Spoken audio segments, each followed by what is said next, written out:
our session on tackling unconscious bias. In 2021, it's no longer breaking news that creating a diverse workforce has a direct impact on an organization's success. However, as companies aim to foster diversity, the hiring and vetting process itself is often biased and unfair, and in large part due to unconscious biases. Technology built with equity in mind has enabled us to remove some of these unconscious biases. Our panelists today will provide a deeper look into how technology has tackled unconscious bias and helped businesses attract and retain diverse workforces. I'm going to start off by introducing our panelists today.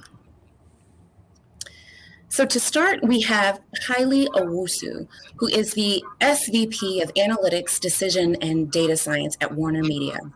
In this role, Haile's primary focus is to build out WarnerMedia's data science capabilities, expanding the company's scope and applying analytics, data, and decision science to enhancing its products.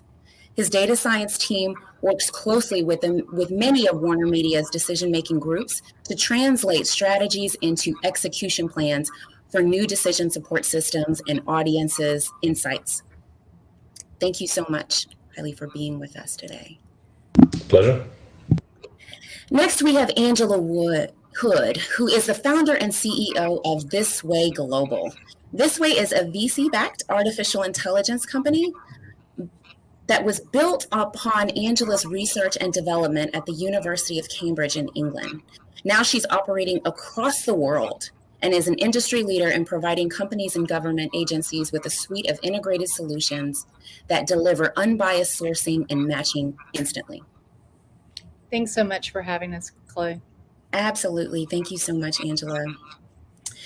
And last but not least, we've got Paul Barrett, Managing Director at Accenture. Paul is passionate about making AI ordinary. He is at the forefront of driving the tech vision of next generation AI and machine learning solutions.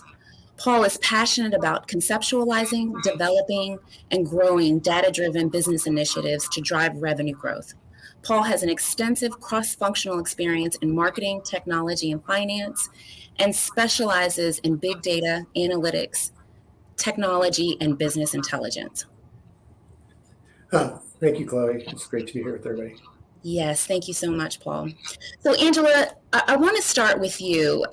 Could you please share with us some of your discoveries, during your research around unconscious bias, which led you to start ThisWayGlobal, and then share with us a little bit of the mission of your company? Sure, thank you. So first, I think that it's most important for us to recognize that bias and discrimination are not the same things. Sometimes they get confused with one another, and it causes people to really rebuff even having the conversation about bias. Bias truly is just shortcuts, and the big news is that the most intelligent people in the world are the most biased because they have the most shortcuts that they've built. So they build a shortcut about what restaurants they like to go to or where they like to travel to. All of those things actually are survival mechanisms kicking in, and it's perfectly normal and absolutely agreeable for your personal life. It just has no place in the workplace. And it ends up hurting individuals, keeping them from putting food on their table, and from it accelerating their careers, and it hurts companies and economies. So I think the first thing is I would ask that as we enter in this conversation, let's just all keep in our minds that bias, we all have it. I still have it. We all have it every day. There's 500 biases that we deal with on a daily basis. And it's really just about removing those. My own passion about this is I'm a female engineer, and I've never been able to get an interview using my own resume with my name at the top, Angela Hood. I had to use my initials, which are AL, and people would assume I was male, and then I would get the interview, and then I would get the job. And this is, taking the same document, applying the same job at the same company. You don't get any response if they think you're female. This extends across lots of different places, and technology can really help us be better humans. And that's why I love my job. That is wonderful. That is wonderful. Haile, Can you kind of talk to us a little bit about what you're doing? So Angela kind of talked a little bit more about what they're doing from a talent perspective, and you're kind of tackling this from a different perspective more. I mean, at HireGround, we kind of call this our supplier side, but talk to us a little bit about what you're doing on the creative and talent side. Sure. So I think maybe it might be helpful just to step back and talk a little bit about what we do more broadly. We're responsible for data science at the enterprise level in WarnerMedia. And obviously WarnerMedia is a media company, including lots of brands, entertainment, sports, and news. And so we put a lot of machine learning models, data products into production. And those have a significant impact on how we present ourselves, both on a content, from a content perspective and an advertising perspective, to our audience. And one of the challenges with that kind of broad distribution driven by algorithmic means is that bias that isn't attended to rigorously can have significant knock-on effects. And so, in collaboration with our parent company, AT&T, we have developed a set of methodologies to kind of attend to algorithmic bias, to minimize the kind of disparate impacts that bias can have on our audience. And so that's kind of a general practice that we have. I think where we see specific, particularly interesting specific remediation of algorithmic bias is on the content side. WarnerMedia is sort of committed to presenting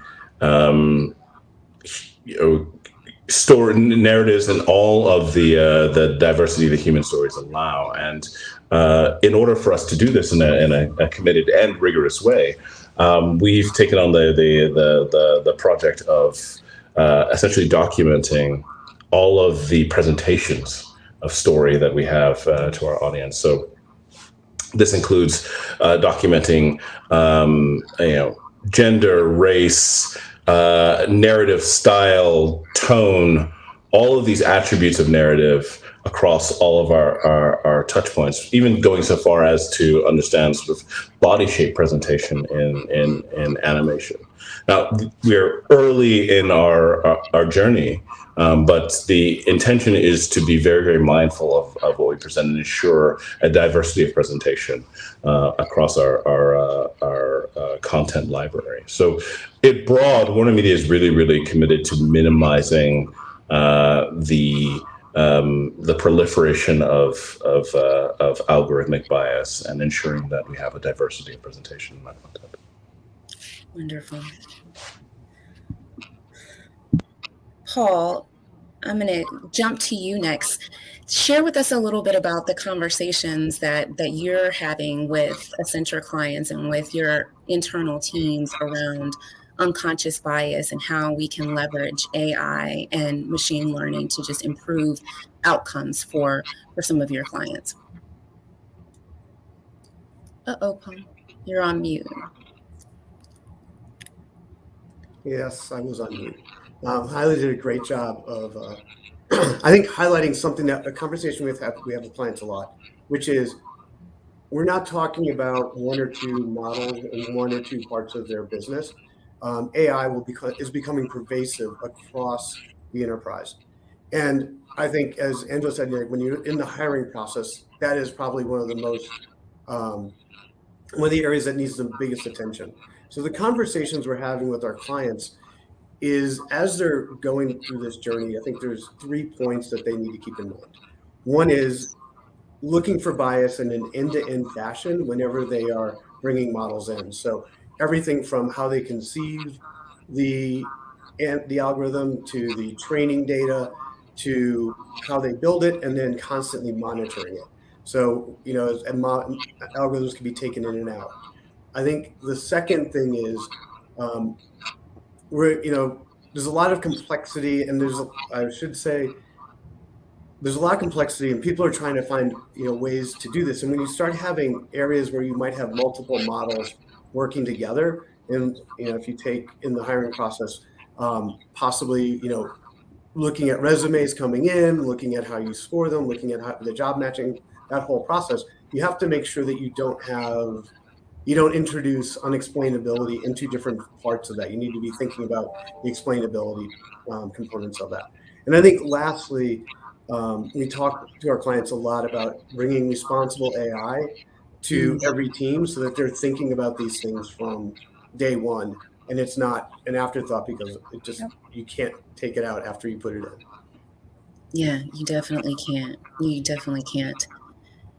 And Angela, I mean, you shared with us a very interesting story about your assistant. Can you talk a little bit about that and how, I mean, I think it was very compelling. I mean, even after your research and you're in your mind, you were thinking that this candidate was going to be something other than what they turned out to be. Certainly, I want to talk about the power of that.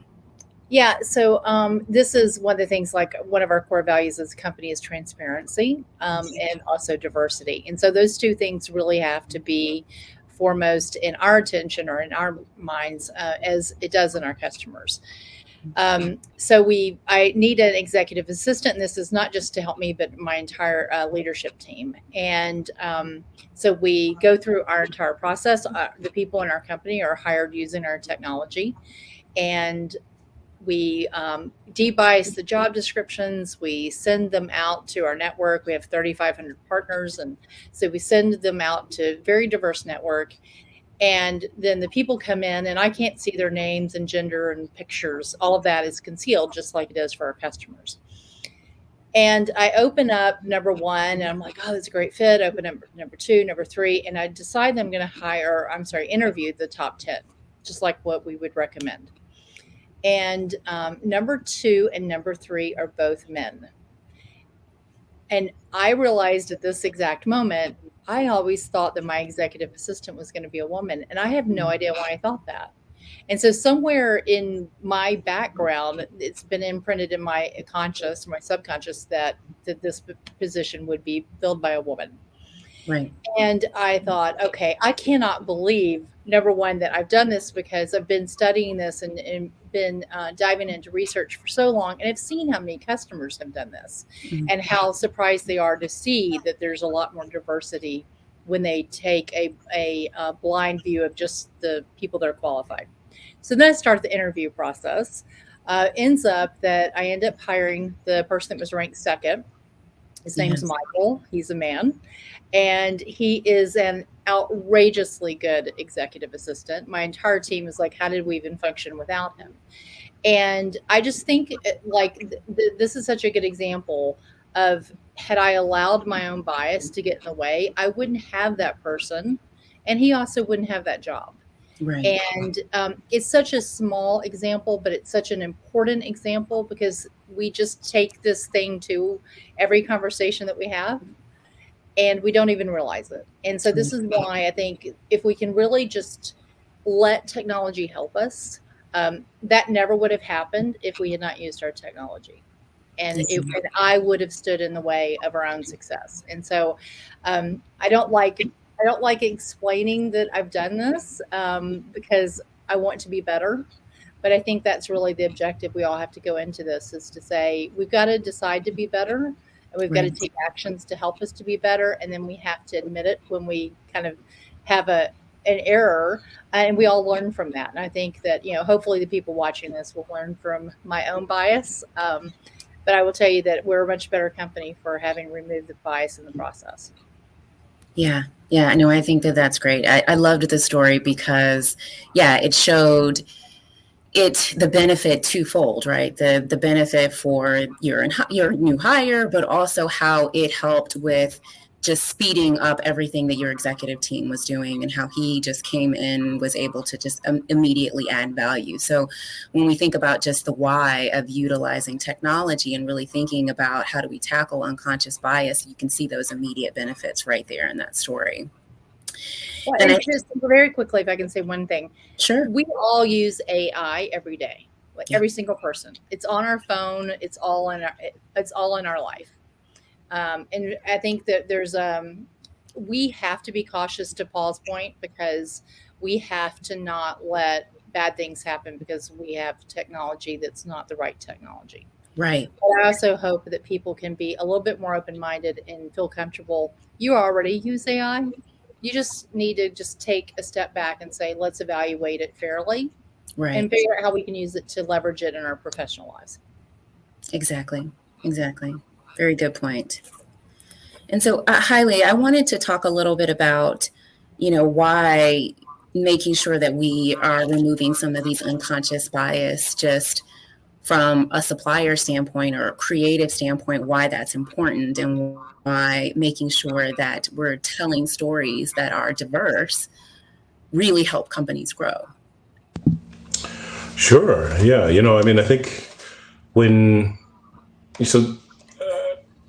it won't surprise anyone that the biases that we bring to the world sort of color the decisions that we make. And the real challenge that we have is that, as Angela pointed out, these biases are adaptively useful, right? They allow us to make decisions quickly. The problem is that if we don't have an introspection process, if we don't have some rigor around where our biases exist and where they are perhaps leading to bad decisions, we proliferate those bad decisions and lose the ability to think critically about our entire decision-making process. So, I think there are two things that are really important. One is if you place any kind of machine product apparatus around biased decision making, the problem I just described becomes an exponentially proliferating one. This is something that's really difficult to tamp down unless you cut it at the root. Machine learning operates by making cutting decision lines in abstract spaces, usually at a group level, and sometimes it's necessary to peek in to the structure of those groups and understand where those decisions really sort of fail on a subgroup level, and that's a really important discipline to standardize across your product chain.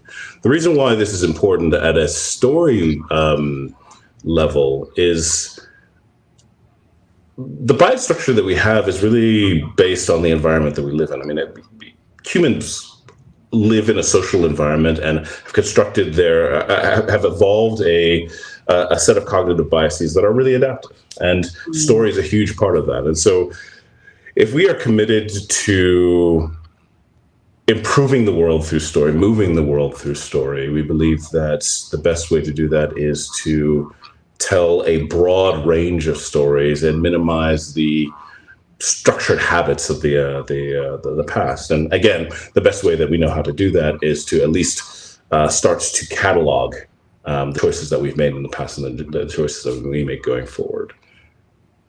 Yeah, thank you so much. I think that is so powerful. I think when we think about the why behind what it is that WarnerMedia is doing, it is, you've got to be able to appeal to a larger audience and be able to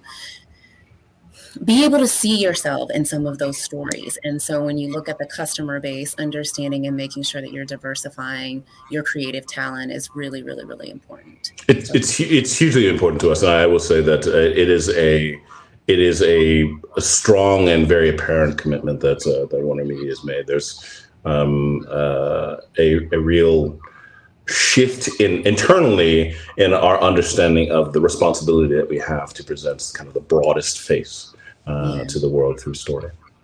Yeah, absolutely. And when we think about just responsibility in general, Paul, when you guys were talking to some of your clients and thinking through this at Accenture, I mean, what do you typically sort of see as some of the biggest challenges or hurdles that companies are faced with, from a governance and risk perspective when trying to implement these technologies?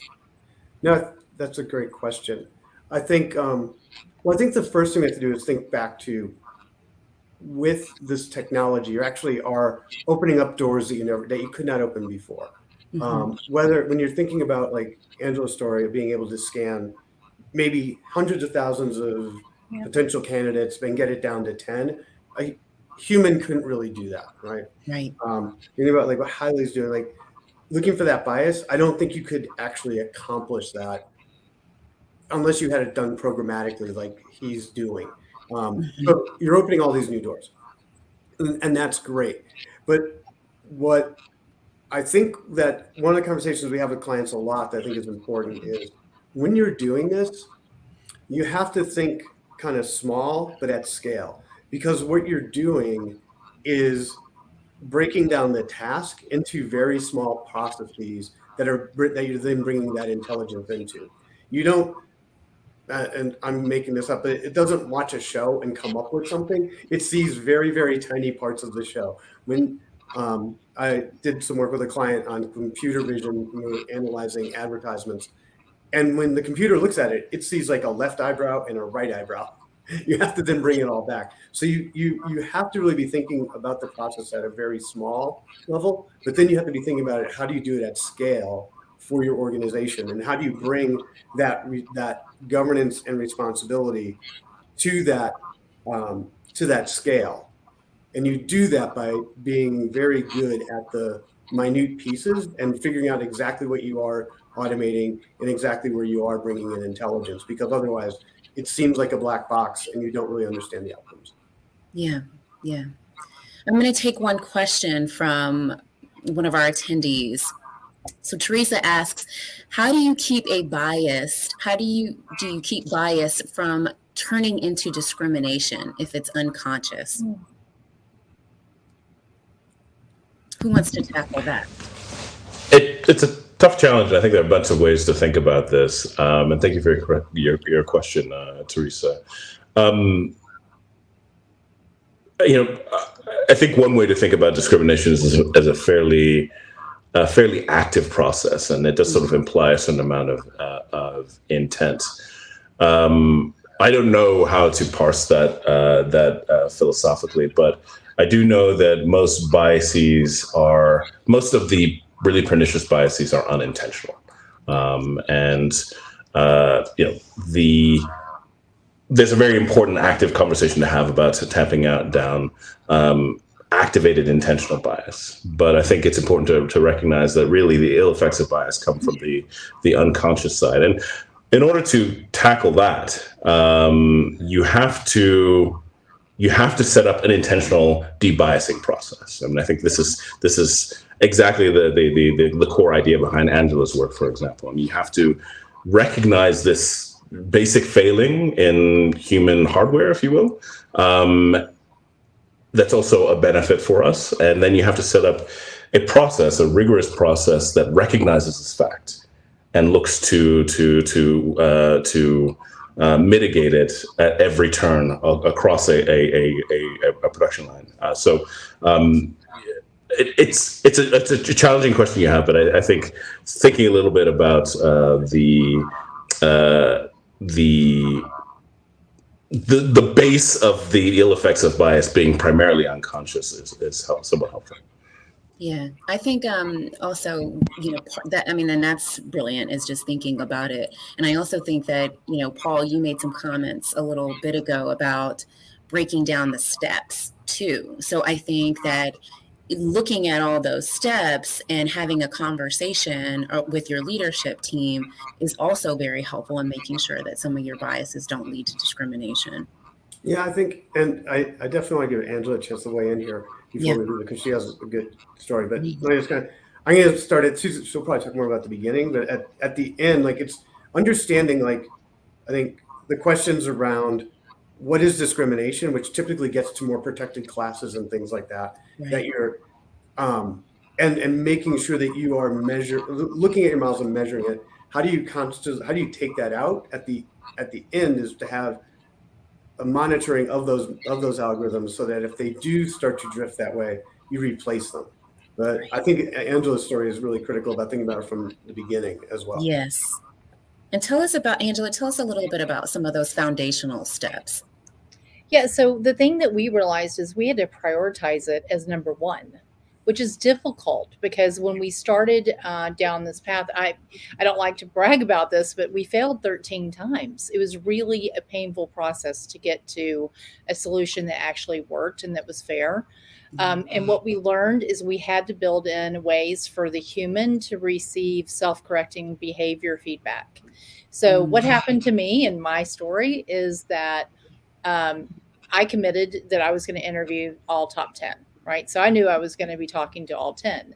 And I went all the way down the process. And then when I was finally able to see that this person was male, and I was surprised. Okay, well, that surprise is my bias showing up, right? So that's the first moment. Second moment is when I interview the person, and I'm like, this is an incredible human being that's very passionate about what we do, and we recognize this because again, very biased people are also smart people. And so it's like the mechanism works in the other direction too. It's like, if I want to find the best talent, I have to remove the bias. And that is what ends up happening. And we as people generally do not want to be biased or discriminatory. Right. Most of us are not wired like that. We don't even realize that we're doing it. And so when it's exposed to us, it does change behavior, and we find that it changes behavior quite quickly. But had we not prioritized that as a company and as a technology, we would not have a solution that works, because you can't do it half measure. You really have to go all in. But we serve 5,500 companies across the globe, and I will tell you that their feedback has been a resounding. It has fundamentally changed their business and has changed the level of passion that the people have that are the new hires, because they know they were treated fairly. And that just, it changes the way they enter the workforce with your company. You have a different relationship. I love that. It's like start off with high morale and bringing people in based on their talent and their skill sets, and really recognizing and rewarding them for that. Right. Yeah. And we always say to our customers too, be transparent about this. Have these conversations with these people to say, because I will tell you, a lot of times companies find out that the person has applied multiple times over a series of years, and they've never gotten a call back. So then now you've called them and they're saying, well, wait, after I've interviewed or I've applied 7 times and you've never talked to me before, what changed? And to be able to say, we realized that our recruitment processes needed some improvement. We've made those improvements. Those improvements allowed us to find you. And thank you for keep coming back. And it's about 38% of the talent that's been overlooked has applied 3 or more times to your company. They want to work for you, not just to have a new job. They specifically want to work for you. Absolutely. Absolutely. Now we've got 3 more minutes. We've got one more question here that I want to try to address. How do we best educate our employees on the consequences of implicit biases when they may not even know that they are being limited by them?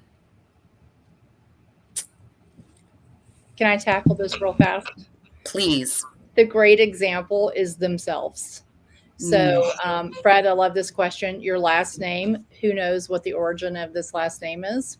And the fact that your name is not Fred Smith means that you are more likely to be filtered in the early stages of the recruiting process, because people don't like unusual names. Yeah. It's just tragic, but it's true. And so to use an example, that if they're a veteran, say, do you realize how many people would filter you because you're a veteran, or you're male or female? I mean, we all have a thing about us that makes us a little bit unique. And so I found that if you put it into their own life and say, because this can happen to you too, they've just never thought about, they don't realize it's happened. And then when it becomes personal, they become much more open to the idea of implicit bias. Yeah. I do think, and building on that, it's like, and I think Haile mentioned this at, his company, you have to have a program that's educating people on this. There's a lot of change going on, and people, one, change is always scary for people. It's exciting, but scary. But 2, if you want people to, understand this, you have to put that training, you have to invest in it, and you have to put that training out there for them to take. And then you have to put programs that help measure and deliver that. It sounds like basics, but I think you have to do those things. Absolutely. Absolutely. Well, thank you all, Angela, Paul, Haile, for joining us today as we tackle this somewhat sort of controversial topic at times is unconscious bias, but I think it's something that we are going to see more and more as organizations continue to evolve. And I appreciate the three of you leading the way in this space and making time to speak with us today. It's a pleasure. Thank you for having us. Alrighty. Thank you so much, Chloe. All right. Thank you, Angela. Thank you, Paul. Thank you, Haile. Y'all have a wonderful rest of the day. You too. You too.